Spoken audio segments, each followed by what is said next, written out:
एक अद्भुत शांतिपूर्ण अनुभव के बाद जवान भिक्षु का मन पूरी तरह बदल गया। उसने अनुभव किया कि शोर, लोगों की बातें अब उसका मन विचलित नहीं कर पा रही हैं। जवान भिक्षु इतना स्थिर था कि विचार उसे छू भी नहीं पा रहे थे। इसी अवस्था में जवान भिक्षु अपने गुरु के पास लौटा। गुरु उसका चेहरा देखकर समझ गए कि भिक्षु का मन नदी के साथ एक हो चुका है और उसकी उदासी धुल चुकी है। गुरु ने पूछा, अब बताओ, तुम्हें डिस्ट्रैक्शन से, शोर से, लोगों से कोई शिकायत है? जवान भिक्षु ने चुपचाप अपना सिर गुरु के सामने झुका दिया। एक बार एक जवान भिक्षु गुरु के पास आकर बैठा। मन में कुछ असमंजस लिए वह बहुत देर तक बैठा रहा।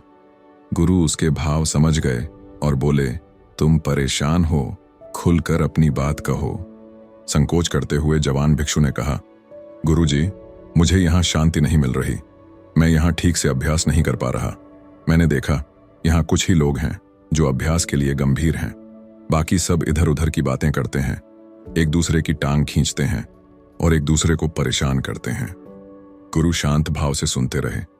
नौजवान भिक्षु ने साहस करके फिर कहा, गुरुजी, मैंने देखा कि कुछ लोग मेरे लिए नकारात्मक बातें करते हैं, मुझे परेशान और डिस्टर्ब करने की कोशिश करते हैं, जिससे मेरा ध्यान बार बार टूट जाता है। इसलिए मैं यहाँ से एकांत स्थान पर जाना चाहता हूँ, जहाँ कोई नकारात्मक बातें न हों, जहाँ की शांति में मन को सुकून मिले और मैं गहरा ध्यान लगा सकूं। गुरु शांत रहे। वो जवान भिक्षु की इच्छा से सहमत नहीं थे। जवान भिक्षु ने फिर कहा, गुरुजी, मुझे यहाँ बहुत डिस्टर्बेंस है, आप ही मुझे कोई शांतपूर्ण जगह भेज दीजिए। गुरुजी ने कहा, ठीक है, अगर तुम्हें ज्यादा परेशानी है तो तुम चले जाना, कल हम इस बारे में बात करेंगे। तुम कहाँ जा सकते हो? लेकिन अभी सब लोग नदी तट पर सैर करने जा रहे हैं, चलो पहले वहां चलते हैं। ये कहते कहते गुरु के चेहरे पर मुस्कुराहट आ गई, जो नौजवान भिक्षु नहीं देख पाया। गुरु सारे शिष्यों के साथ नदी किनारे गए। हर कोई ग्रुप बनाकर बैठ गया, लेकिन शिकायत करने वाला भिक्षु अकेला रह गया। तभी गुरु उसी जवान भिक्षु के पास गए और बोले, मेरी बात ध्यान से सुनो। तुम यहाँ नदी तट पर बैठकर मेरा आखिरी काम करो, क्योंकि कल तो तुम वैसे भी चले ही जाओगे। नदी में जो लहरें बन रही हैं, जो बुलबुले बन रहे हैं, जो पत्ते सतह पर तैर रहे हैं, तुम केवल और केवल उन्हें ऑब्जर्व करो। इस तरह अपने मन को जब पानी से भर लो, तब मेरे पास आना। इतना कहकर गुरु दूर चले गए। जवान भिक्षु ने सिर हिलाया और पानी की ओर देखने लगा। फिर थोड़ी देर बाद सोचा, मैंने गुरु को हामी तो भर दी, लेकिन मैं इस पानी को अपने मन में कैसे भरूं? पता नहीं गुरुजी मुझसे क्या कहना चाहते हैं। फिर उसे याद आया कि गुरु ने नदी के पानी पर 3 चीजें देखने को कहा था। यही सोचकर जवान भिक्षु बहती नदी को देखने लगा। थोड़ी देर में उसने देखा कि नदी को छोड़कर उसका मन हर जगह भाग रहा है, या फिर उसका ध्यान आसपास के लोगों की बातों पर जा रहा है। निश्चय की धार। ऐसा कुछ देर चलता रहा। फिर जवान भिक्षु ने निश्चय किया, मुझे गुरु का दिया हुआ आखिरी आदेश पूरा करना है। फिर ऐसा दृढ़ निश्चय करके जवान भिक्षु ने पानी की सतह पर अपनी आंखें जमा लीं और नदी की लहरें देखने लगा। एक लहर चलती, फिर वही दूसरा रूप ले लेती, पत्थर से टकराती तो कुछ बुलबुले उठते। बीच बीच में विचार भी आ रहे थे, लेकिन अब उनकी आवाज धीमी पड़ने लगी। जवान भिक्षु के लिए धीरे धीरे ऑब्जर्व करना आसान हो गया। फिर नदी के अलावा कुछ नहीं बचा। जवान भिक्षु ने पाया कि उसे अपने आप ही पानी की कलकल की आवाज सुनाई देने लगी। पानी का साफ रंग, पानी के ऊपर चमकती हुई सूरज की रोशनी, सब कुछ उसे बिना कोशिश के दिखने लगा। नदी की सतह देखते देखते जवान भिक्षु ने अचानक पानी का वेग, पानी की शीतलता अपने अंदर महसूस की।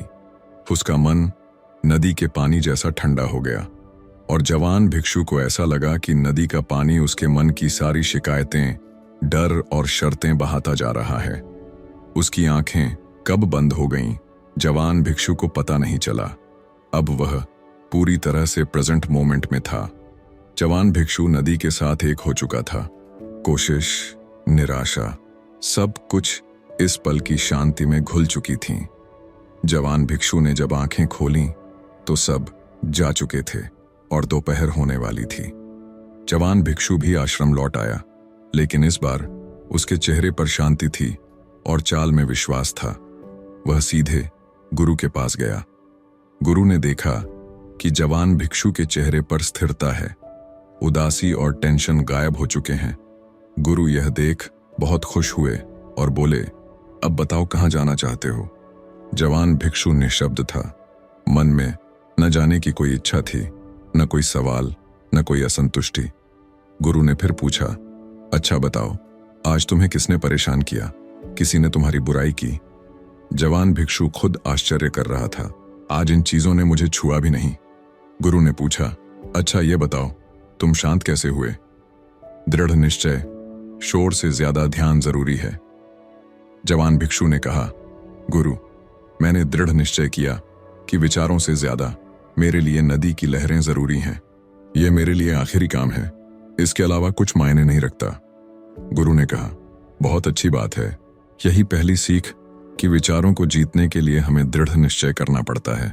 खुद को आदेश देना पड़ता है कि प्रेजेंट मोमेंट से ज्यादा कुछ कीमती नहीं है।